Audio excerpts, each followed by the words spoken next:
Thank you to the State Library of New South Wales for their once again generous hosting of the Moran Prizes. Picasso said, "All children are born artists. The problem is to remain an artist when you grow up." Over the past 12 months, the Moran Prize website has had over 34 million hits. Over the past 12 months, we have had 4,500 children go through workshops, 50 of which, with the support of the Commonwealth Bank of Australia and PricewaterhouseCoopers, have been with Indigenous communities. From Arnhem Land to the Tanami Desert, to my way of thinking, this is probably the most important achievement in the prizes this year. Much of our schooling system remains a throwback to the Industrial Revolution 125 years ago, and with little weighting given to creative thinking. When we started the workshops, a number of teachers said to us, "We're sending our best kids into the workshop, the kids that we want to reward," and we said no. It's about the kids who've been disengaged by the system. It's about children living in detention centres such as Villawood who have participated while in internment. It's about 5,000. It's the 5,000 kids that we've put through the workshops, 1,000 of which were Aboriginal children.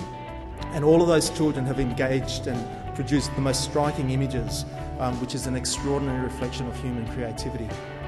Having seen the 100,000 images in the school section alone entered in this year's competition, a real metamorphosis is upon us, and it's incumbent on each of us to embrace that for our children.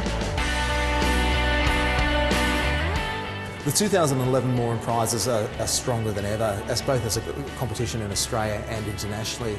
The quality of the works is just exceptional when you look around.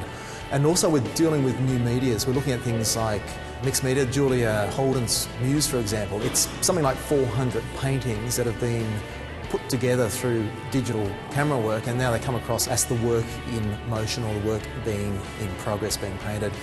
So I really think that with the Moran Prizes we're heading into new frontiers, both with the Doug Moran component as well as the photographic component. It's hard to say standouts in this year's prizes because the general calibre and the quality of the works is so strong. Tamara Dean's work, which I thought was a real contender, that's a Caravaggio style nude being hung, could have been a Renaissance painting, but it's a photograph. I mean, that is brilliant. I thought it might have won it. You know, every second or third work you'll look at that work and go, "Oh, I love that, I like that." I spoke to Baz Luhrmann and he was saying that, you know, on the international stage, this is an international competition. The strength of what we're doing, the strength of the works, the winning work of himself that Vincent's painted has just, you know, captured him in a candid moment.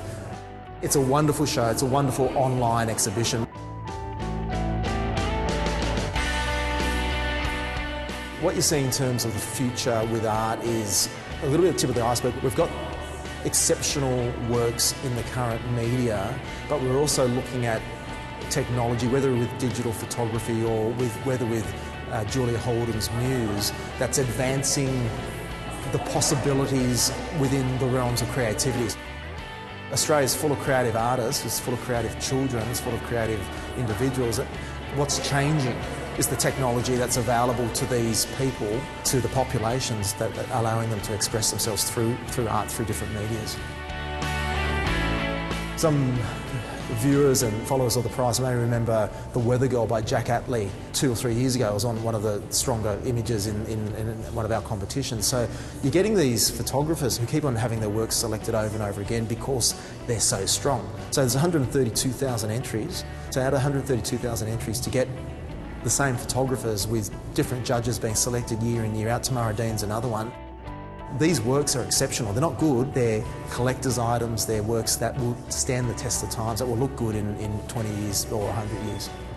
One of the major points of difference between us and other competitions is that you don't have to paint or photograph anyone that's well known, and what that creates in a lot of the works is a stronger connection between the subject and the artist. In this year's prizes, by chance, we have 2 very famous winners, subjects, as the winners, but most of the works that you see are of, even like in the photographic competition, they might be urban edge, they could be a scene, they could be a moment in time, and in the Doug Moran component, they're more people that they know and have an intimate connection with, and hence probably a stronger work in the majority of cases than if it was someone that they didn't know so well.